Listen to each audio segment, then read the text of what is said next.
Hi, this is Ann Primazon, and I'm going to talk a little bit about domain basics. Every single thing you ever wanted to know, learning about domain basics. First thing that we're going to start with is, what is a domain? A domain's a web address like www.yourdomain.com. That's basically linked to an internet IP address. It's basically the physical point on the internet. ICANN, which stands for the Internet Corporation for Assigned Names and Numbers, is the governing body that coordinates all links between IP addresses and domain names across the internet, really across, the world. So any site that you find has to be a name that's connected to an IP address in your web browser. Now, most registrars are part of ICANN, and anytime you own a domain name, every year they're going to ask you to update your information. But a simple way to really think about this, something that I like to think about is the White House. I mean, we grew up understanding what the White House is, and in grade school we learned that the White House is actually 1600 Pennsylvania Avenue. So I think the best way to think about this is that the IP address is an address for your house or your business, just like the White House is 1600 Pennsylvania Avenue. And the name we know it as is the White House is comparable to a domain name. I hope this made sense. Understanding domain names. Many times you will hear people talk about a URL. What's your URL? Your URL basically is a uniform resource locator, and it's the actual full URL name. Like a fully qualified URL would be http:// www.yourdomain.com. But if we really break that down, the URL is separated into several parts of a global address. So the first part, the http://, that's actually a protocol. Sometimes to get into the back end of a website, if you're working in HTML, you'll need to FTP into a site. That's another protocol. So the second part is called the resource name, and it's where it basically takes yourdomain.com and connects it to the IP address, which we'll talk about in hosting.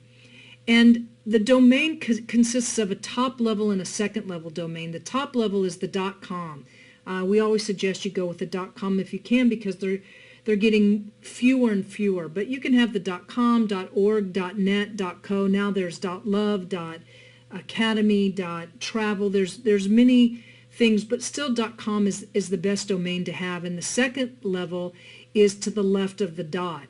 So think of it like this. To the right of the dot is the com, org, net. To the left is your domain. And the second level domain is the readable part of the address, just like White House goes to the Pennsylvania Avenue. And every second level domain has to be unique on the internet because it has to be registered with ICANN, like we talked about earlier. So how do you register a domain? I want you to understand very clearly the difference between what a registrar is and a registrant is. Because registering a domain, it's a simple thing to do. I'm going to show you in just a second, but it's where you actually buy your domain. GoDaddy is a registrar. You can buy it at some host companies. Bluehost is a registrar. What's that big one that many people use? Anyway, I can't think of. I always use GoDaddy because I like the options on the back end. And they have access to a domain registry, and they're able to provide domain names for individuals or companies. The registrant is you. That is basically the individual or organization that registers the domain. You're the legal owner. And at the bottom of most places that you can register is a place that you can see who owns a domain. If it's something that you really want, it's called Who Is Information, because every time you buy a domain, your information becomes public. And I'll talk a little bit about that more in just a minute.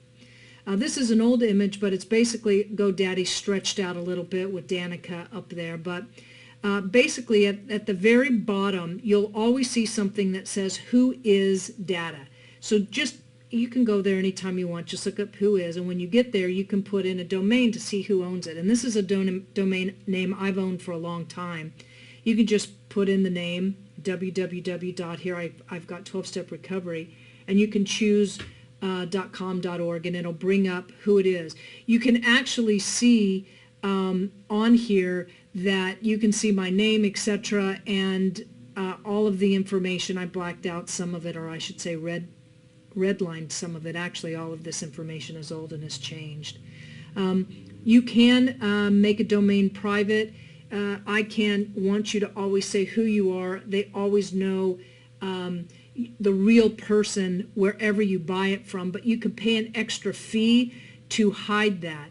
There's some people that have been very creative. I will just say that my dogs own domains. I have friends that own domains, but for the most part, I keep the ones that I really care about in my name so that I give all of the information. Other than that, you can pay a fee to have things hidden, and that varies in price based on where you buy your domain.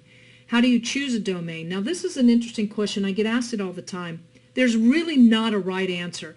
I have seen people have domain names that are just letters, but they can rank for whatever they want. So you have to think about a domain name when you're choosing this.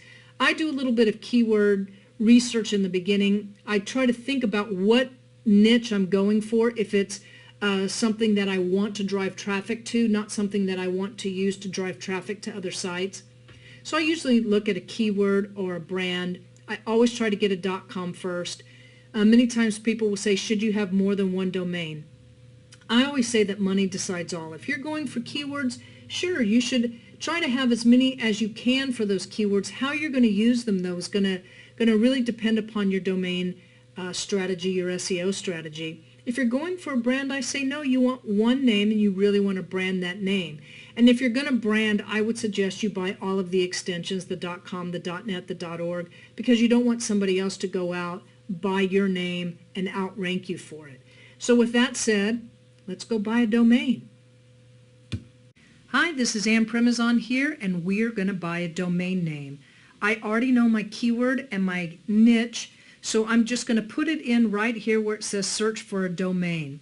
Now, I buy all of mine at GoDaddy. I have an account here. I can buy auctions here, etc.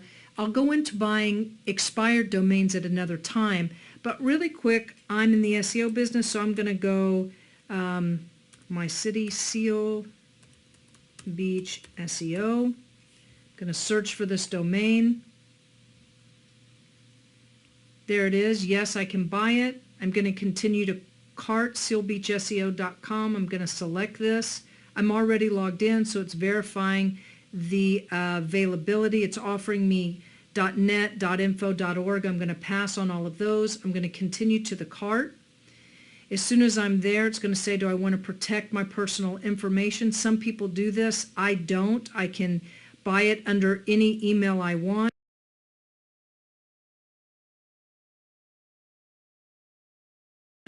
I'm just going to go ahead and continue to the cart. When I get there, it's going to tell me that I have some things that are expiring. I have many different domain names.